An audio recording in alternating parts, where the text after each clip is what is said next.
G'day, and welcome to episode 103 of the Guy Who Sews podcast. My name is Sean, and this is my weekly update where I share my quilting adventures. I'd like to welcome both new and returning viewers, but if you are new, I would love it if you take a few moments to say hi in the comments. Come see what I've been working on, what I've completed, and what's coming up in the works really soon. But let's go ahead and get started with our works in progress. I did quite a bit this week, and I got a little bit to show for it, and you'll get to see the rest of it in a little while. But what did I get done? Well, I worked on some mug rugs, and I did these on my live yesterday, and I love how this turned out. This is just a nice scrappy project, and so that's my little 4 patch that I did. Needs a bit of pressing, but that's okay. And then this is a 9 patch I did with similar fabrics. And so I showed last week my Mad Hatter with all these lovely fabrics and this, and unfortunately I didn't get any more done on this, but hopefully this week we'll get some more work done on that. And my poor pandas didn't get much love either. Still in the same spot as they were last week. But, you know, that's okay. I'm getting ready for a big event later this week, which you all get to see, and that took up a lot of my time. So, let's now move on to our week in review. And if you're new to the channel, this is a series of videos to take during the week, mostly of me sewing, but also of any adventures and anything else we get up to. So I hope you enjoy.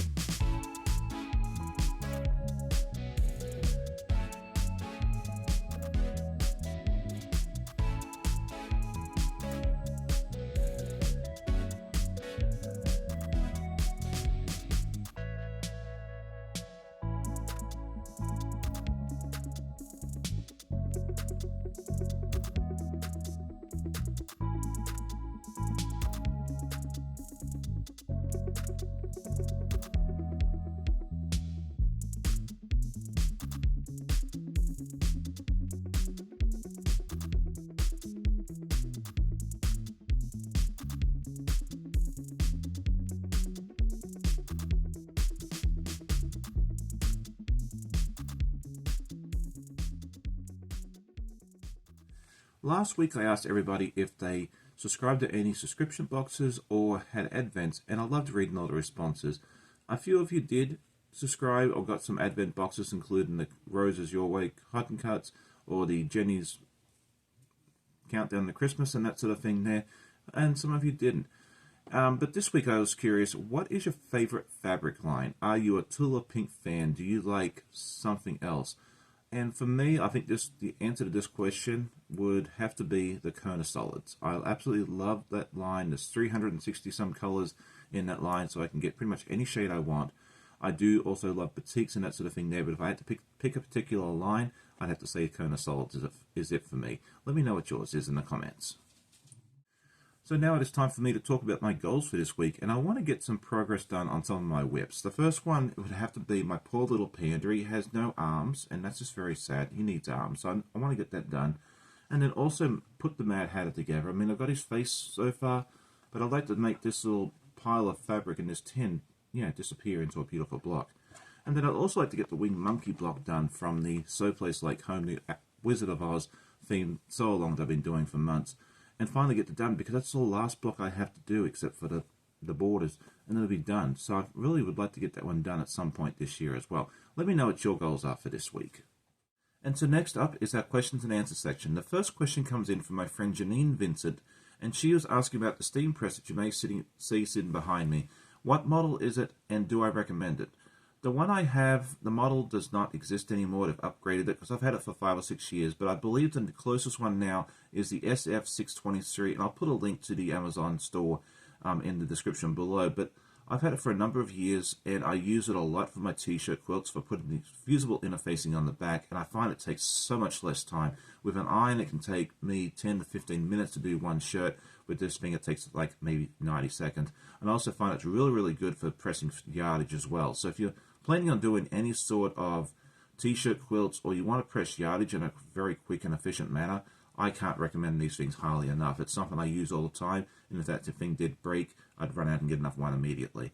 The next question came in from Barb McKinley, and she asked, how long will it be before the Alice project is done? And I'd like to give 2 answers to this. The first one is that the last clue comes out in May, and when will I finish? Probably about 3 or 4 months behind that. I'm already falling behind, and I don't see any chance of me catching up anytime soon. But I just enjoy the process, and if it gets done later than the scheduled time, that's perfectly okay.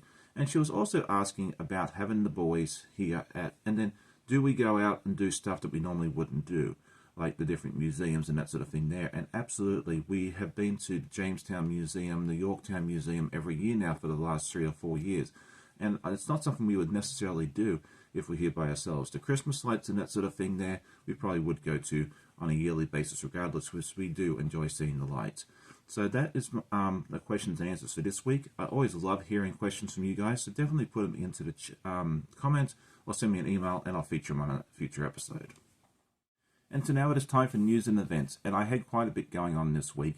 I did not get my Investigating Quilts video put out. I just ran out of time, and I hope to get that out tomorrow night if all goes well. This previous Wednesday, I released the Pocket Watch time-lapse from the Alice in Wonderland themed solo-along that I'm doing. Yesterday morning, I had my friend Brandy come and join me on my live. We had a lot of fun bantering and having a good time together, and we made some mug rugs together, which was really, really fun. This coming week, I will release Clue 5 time-lapse from the Carnival Puzzle Mystery Quilt by Cotton Cuts, and then this Saturday morning, I will have my friend Donnell from Donnell's Stitchery join me, and we're going to make some bowl cozies together. We're going to do it 2 different ways, so it's going to be a lot of fun to see the 2 different methods to see how they all go together. And they're going to have one more big event I'm going to tell you about in just a moment. So the big event is the 2nd annual Quilt Trunk Show that will be premiering this Saturday morning at 10 a.m. Eastern. Myself and 24 other content creators have come together to showcase our favorite quilts, and it's going to be a wonderful event. I've been working behind the scenes over the last couple of months, recording, editing, and everything is finally done. It's going to be uploaded shortly, and you'll be able to see it this coming Saturday morning. Try not to miss it. I've premiered it a little bit later in the morning than I normally would. It'll be after my live, so that way if you're on the West Coast, you'll be able to get up and have breakfast with me as a premiere as well. I really hope you enjoy me for this. It's not something you want to miss. I think you're going to really enjoy it. And so now it is time for me to show you some finished projects. And the first one is the mug rugs that I was making on my live yesterday morning with Brandy. This was the prototype that I made on Friday night. It's supposed to look like a Christmas candy cane, but I realized that I really should have used a high contrast color on the corners. But you know, you make mistakes on the first one and you correct it. So I cut out more fabric and I made this one, which has some nice green around the edge, and it looks more like the candy cane that I was originally going for. So I think it's fun. This one's still cool, but I like this one better. What about you?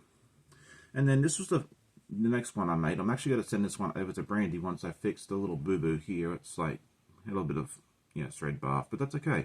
I think this turned out really cute. And I love that these are just 2.5-inch squares of scrap fabric, and I was able to turn it into something beautiful.